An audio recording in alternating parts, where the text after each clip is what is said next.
We are not rare, but before you leave, you will perceive the lore will be unlocked. You might be stalked by a Sasquatch or a ghost witch, possibly even a ghost that will boast about knowing the Ohio Grassman or even the Michigan Dogman. Werewolves hunt, poltergeists are up front, but in these backwoods, folklore is unlocked. Welcome back to Folklore Unlocked. I'm Austin, and like always, I'm joined by Ethan. Yep, hello again, everyone. And this week we are taking a look at another case that involves the state of Illinois, like we did last week with Michael Jordan's first retirement conspiracy. And this week we are taking a look at the Mad Gasser of Mattoon. And a little history lesson about Mattoon / geography. It's located in Coles County, Illinois, and it's home of the quote unquote original Burger King that is not related to the fast food chain Burger King. Is this original Burger King still around? I think it is. Huh. Okay, that'd be something to go eat at, I guess. So it also has some other names. So the other names are the Anesthetic Prowler, and then the Phantom Anesthetist. And the attacks reportedly involved a sweet-smelling odor, and they happened in a 2-week span in the mid-1940s with around 24 reported cases in said 2-week span. And it was reportedly the work of one or more individuals. And the effects of the gas was that it caused leg paralysis, coughing, nausea, vomiting. No deaths were reported, but victims also made a quick recovery. So yeah, very odd if this was like, let's say, a wartime attack. Why would it be hitting a town in Illinois, not a lot, that honestly most people have only heard of because of this Mad Gasser incident? So you'd think if it was a wartime attack, they'd attack like New York City or Washington, D.C. Yeah, some big city, a big population center. Yeah, not some middle of nowhere town in central Illinois. And there were some police suspicions, and of course the newspaper's own suspicions and reports. The police remained skeptical of any actual attacks, and they blamed anything from spilled nail polish to odors coming from local farm animals or factories. And then, of course, the newspapers ran with the Mad Gasser attack stories.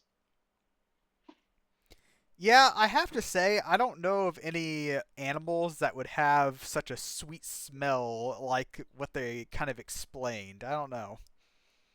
Yeah, because you think if it's like farm animals, it would be more of like a more rotting smell, like something you do not want to smell instead of something sweet smelling. Yeah. And the appearance. So most accounts stem from the description given by Mr. and Mrs. Bert Kearney, the first victims of the gasser. And he is described as a tall, thin man dressed in dark clothing and a tight-fitting cap. And it's thought through another report weeks later described it as a woman dressed like a man. So it might be a man, possibly could be a woman. And other details describe the gasser carrying a flit gun using it to spray the gas. And I do have a picture there of one. Yeah, and kind of like what we mentioned throughout this video, there's three possible explanations, and they might also be intertwined with each other. So, mass hysteria due to World War II happening at roughly the same time. I know, big shocker. Hysteria due to this big major worldwide conflict. The second explanation is industrial pollution. And then the third is an actual person or persons carrying out these reported gas attacks. Now, when I was reading up about this, apparently there were a few factories around that had one or two chemicals that could have caused these symptoms and kind of had a sweet smell. But apparently the factories said oh, we haven't had any leaks or anything like that. And it's like the people working at the factory would definitely have those effects before someone miles away would have it. Yeah, but then again, that's what the factories would say. Exactly. And that kind of carries us to our thoughts. And in my opinion, there might have been an actual attack or two, and then other people started smelling something that they just noticed because of the original reports, and then hysteria took over from there, or industrial pollution might have caused them to think they were being attacked with gas, and then, well, like the actual attacks, hysteria took over, and people seeing a person, whether it was a man or a woman dressed up like a man, might have been hallucinations caused by these chemicals. So that's why there could be that discrepancy, whether it's a man or a woman dressed up like a man, or it could be a mixture of all three. There might have been an actual gas attack, then some people might have started smelling like a chemical leak from a factory or two, and then the rest might have been hysteria. So there's just a lot of possible explanations to this. Yeah, I agree that there might have been actually a few attacks. We don't really know for sure. But it could have also been, like we said, the industrial pollution, because there were a few chemicals that would have those effects in the factories around there.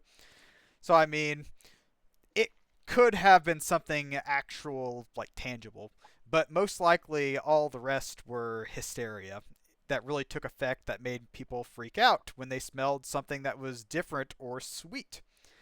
And I have a little thing that I sat here, I'm like, you know what? It would be kind of funny if there were just someone spraying for bugs around there. Literally someone that was just spraying their flit gun around trying to kill bugs, and just so happened to be doing this without even knowing it. I think that'd be kind of funny. That would be hilarious if that would actually happen. It was just some guy just going about his actual job spraying, pesticides for bugs or fungicide for, weeds and stuff, and getting blamed for being this crazy guy trying to attack people with gas or something. Yeah, I think it'd be funny if like days later, or maybe like the next day or something like that, all of a sudden he's seeing like people talking about this mad gas, or he's like, "Oh, I better be careful. They might think it's me," and it's like, wait, it was me. It would be funny, like the guy's name's like Dave or something, and it's like, wait, this sounds suspiciously like me. Uh-huh. Poor Dave. But I think that's all we've got for this week. Next week, we will be taking a look at a very famous pilot disappearance and the disappearance of Amelia Earhart. Any last words, Ethan? Just thanks for watching, everyone. Thanks for watching. If you're on YouTube, leave us a like, comment, and subscribe. If you're on Spotify, drop us a follow and a comment, and we'll see you next week. You might wake up beside Spearfinger with an extended visit from Jack the Ripper. But if you're lucky, it'll be an angel on that range hill of Louisiana. You might meet Mary Laveau or the Road. At Folklore Unlocked, Austin and Ethan concoct their theory of the eerie and unexplained around the world, sometimes even the underworld. The lore is locked behind secrets, but folklore is meant to be unlocked. The Sokaloo is haunting NC as well as Tennessee. There are many giants that might be clients of the Dark Watchers, who might have psychokinesis.